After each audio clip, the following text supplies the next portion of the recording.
مدد کے لیے التجا۔ زبور 130۔ اے خداوند، میں نے گہراؤں میں سے تیرے حضور فریاد کی ہے۔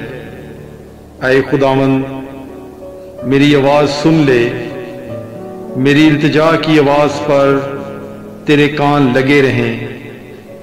اے خداوند، اگر تو بدکاری کو حساب میں لائے تو اے خداوند کون قائم رہ سکے گا؟ پر مغفرت تیرے ہاتھ میں ہے تاکہ لوگ تجھ سے ڈریں۔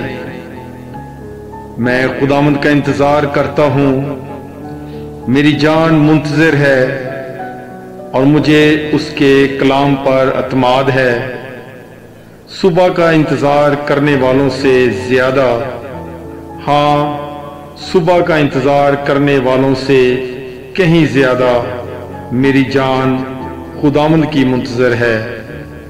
اے اسرائیل، خداوند پر اعتماد کر، کیونکہ خداوند کے ہاتھ میں شفقت ہے، اس کے ہاتھ میں فدیہ کی کثرت ہے، اور وہی اسرائیل کا فدیہ دے کر اس کو ساری بدکاری سے چھڑائے گا۔